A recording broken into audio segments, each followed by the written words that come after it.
चलिए बढ़ते हैं आगे और नतीजों का दौर है। लगातार कई मैनेजमेंट से हम चर्चा कर रहे हैं और इसी कड़ी में आज एफएल इंडिया के मैनेजमेंट से भी चर्चा करेंगे, लेकिन उससे पहले जरा नतीजों के बारे में बता दें। तो चौथी तिमाही में एफएल इंडिया की आय में 42% की बढ़ोतरी हुई है। मुनाफे में 40% से ज्यादा का इजाफा हमें साफ तौर पर देखने मिला है। मार्जिन हालांकि सपाट रहा है। इस बार के ग्रोथ नतीजों और ग्रोथ आउटलुक पर चर्चा के लिए हमारे साथ हैं कंपनी के एमडी और सीईओ अनुज खन्ना सोहम। अनुज जी, बहुत बहुत स्वागत आपका ईटी नाव स्वदेश में। नतीजे जो हैं वो तो बहुत बेहतर नजर आते हुए, और जाहिर सी बात है कि इन सब का एक तरह का उम्मीद भी बढ़ जाती है ऐसे लिहाज से अगर देखें तो। आप अपनी कंपनी के प्रदर्शन को फिलहाल कैसे देख रहे हैं, खासतौर पे चौथी तिमाही में जिस तरह के रिजल्ट्स आए हैं, और अब आगे अगर हम नजरिया जानना चाहें तो किस तरह की उम्मीद लेकर चल रहे हैं आगे आने वाले वक्त में? जी जरूर। जी, हमारा FY 2024 का रिजल्ट और Q4 FY 2024 का रिजल्ट एक रिकॉर्ड ब्रेकिंग रिजल्ट रहा है। अगर आप Q4 का रिजल्ट देखें, 500 करोड़ से ज्यादा का रेवेन्यू हमारी कंपनी ने कमाया, और जो हमारा एबिटा है 99 करोड़ का, ये भी बहुत स्ट्रॉन्ग रिजल्ट है। पहली बार प्रॉफिट बिफोर टैक्स हमारा 100 करोड़ के ऊपर हमने रिपोर्ट किया है। तो ये रिजल्ट्स बहुत ही बढ़िया रिजल्ट्स हैं, और ये इसलिए भी अच्छी बात है, हमारे 5 साल कंप्लीट हुए हैं आईपीओ के। 5th फाइनेंशियल ईयर का हमारा फुल ऑडिटेड रिजल्ट इशू किया है हमारी टीम ने। तो एक बहुत ही बेहतरीन रिजल्ट रहा है। FY 24 एक टफ ईयर था हमारे लिए, और ये हमारे सारे शेयर होल्डर्स को पता है हमने किस तरह से एक बड़ा रेजिलिएंट स्पिरिट के साथ बाउंस बैक किया है। इंडिया और इमर्जिंग मार्केट्स में तो हमारा बिजनेस रोबस्ट रहा पूरे साल, बट डेवलप मार्केट्स में थोड़ी डिफिकल्टीज थी, जिनको हमने बड़ा क्लियरली ओवरकम किया। पहले तो क्लियरली कम्युनिकेट किया अपने शेयर होल्डर्स से कि हमारा क्या प्लान है, कैसे टर्न अराउंड करेंगे, और वो एक फाइनाइट टाइम में टर्न अराउंड करके दिखाया। तो Q3 में भी टर्न अराउंड क्लियर हो गया था, और Q4 के रिजल्ट में तो बहुत ही बढ़िया 100% ग्रोथ है ये year on year develop market में। तो मैं बहुत खुश हूँ अपने कंपनी के परफॉर्मेंस से, और सारी टीम को बधाई दूंगा। और FY 2025 में हम जैसे एंटर कर रहे हैं, वी आर बहुत ही एक पॉजिटिव ट्रेंड के साथ एंटर कर रहे हैं, बिकॉज एक कॉन्फिडेंस है सारी टीम में कि हम सारे वर्ल्ड में, इंडिया में, इमर्जिंग मार्केट्स में, डेवलप मार्केट्स में अच्छा कर सकते हैं, चैलेंजेस को ओवरकम कर सकते हैं। रेवेन्यू ग्रोथ तो दे ही रहे हैं, बट मार्जिन एक्सपेंशन की तरफ भी बड़ा ऑप्टिमिज्म है। तो एक बड़ा अच्छा रिजल्ट रहा हमारी कंपनी के लिए। बिल्कुल। सर, इसके अलावा ये भी जानना चाहेंगे कि इंटरनेशनल बिजनेस सेगमेंट में जो भी दिक्कतें थी, क्या वो अब खत्म हो चुकी हैं और आगे वहां पर भी प्रदर्शन सुधरेगा? हाँ जी, जरूर। Q3 में भी हमने दबाव का इफेक्ट काफी खत्म कर दिया था, और Q4 में तो ऐसा लग रहा है जैसे दबाव था ही नहीं। सो डेफिनेटली बहुत स्ट्रॉन्ग रेजिलिएंट बाउंस बैक है, और ये सारी टीम को क्रेडिट जाता है जिस तरह से सारी टीम ने सपोर्ट किया हमें। और हमने भी बड़े बोल्ड स्टेप्स लिए, एंटरप्रेन्योरली जाके इन्वेस्ट किया, सेल्स और मार्केटिंग में इन्वेस्ट किया, डेवलप मार्केट्स में, और अच्छी बिलीफ और कॉन्फिडेंस के साथ अपने प्रोडक्ट को, टीम्स को बैक करते हुए एक बाउंस बैक रिजल्ट दिया है Q4 में।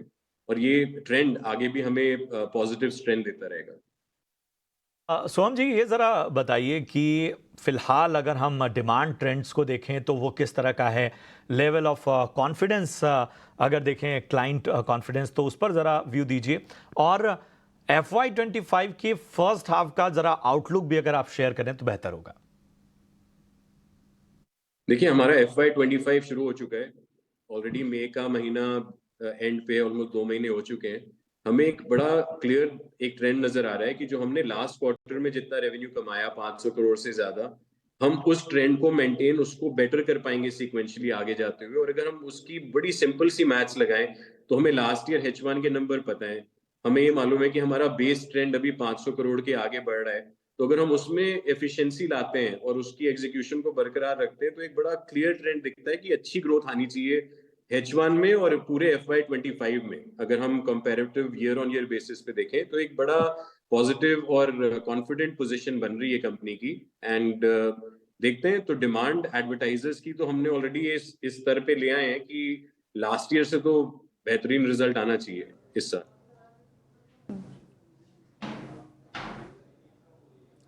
बिल्कुल। तो ये हैं कंपनी के आगे के नज़रिया अगर देखें तो मार्जिन्स को लेकर भी कंपनी काफ़ी पॉजिटिव साउंड कर रही थी।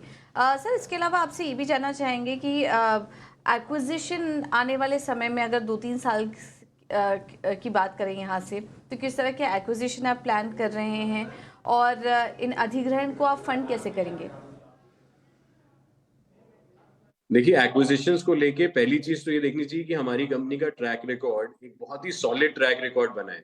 आईपीओ होने के बाद से जो हमने एक्विजिशंस करे, पहले हमने उनको बोला कि 3 साल में हम इंटीग्रेट करेंगे और हमने वो सक्सेसफुली करके दिखाया। चैलेंजेस आए, जरूर आए, बट हमने उन चैलेंजेस को रिस्पेक्टफुली और बड़े अच्छी तरह से कोप किया। और अभी जो हमने लास्ट एक्विजिशन करी है यूएपी की, वो 1 साल के कम टाइम में हमने इंटीग्रेशन पूरा कर दिया है। कंपनी की कैश पोजीशन अच्छी है। अगर आप अभी इस साल का भी रिजल्ट देखें, 80 से 90% जो कैश, जो प्रॉफिट हमारा आता है वो कैश में कन्वर्ट होकर बैंक अकाउंट में दिख रहा है। और ये बड़ी अच्छी बात है, जो हमारा डिसिप्लिन है cash flow positive company, bottom line sensible company run करने का।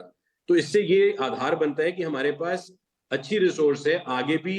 जैसे अगर हम जेन एआई की तरफ देखें, जो हम इनोवेशंस कर रहे हैं अपने प्रोडक्ट में, जो हमने अपने इंटीग्रेशंस करा हुआ है एप्पल कंज्यूमर प्लेटफॉर्म स्टैक के अंदर, जो हमने टेक्नोलॉजी स्टैक में जेन एआई की 15 पेटेंट्स डाल के प्रोडक्ट इनोवेशंस में, इनोवेशन के पॉइंट ऑफ व्यू से भी और मार्जिन एफिशिएंसी के पॉइंट ऑफ व्यू से भी, ये सारी इंटीग्रेशंस एक बड़ी पॉजिटिव डिमेंशन पे हैं। सो जो एक्विजिशंस अगले 2-3 साल में होंगे, जाहिर है कि कॉम्प्लीमेंटिंग होंगे, कि हम जो कंपनी कर रही है इस डायरेक्शन में इमर्जिंग टेक्नोलॉजीज ट्रेंड्स को देखते हुए होंगे, और उसको फंड करने के लिए हम एक डिसिप्लिन्ड वे में एग्जीक्यूट करेंगे। जो हमारे पास जितनी कैश रिसोर्सेज या हमारी बैलेंस शीट सपोर्ट कर पाएगी, उसको एक सेंसिबल वे में किया जाएगा। बट आगे 2-3 साल की बात है, तो आई एम श्योर इस पे और चर्चा होगी, आगे और मौके आएंगे बात करने के।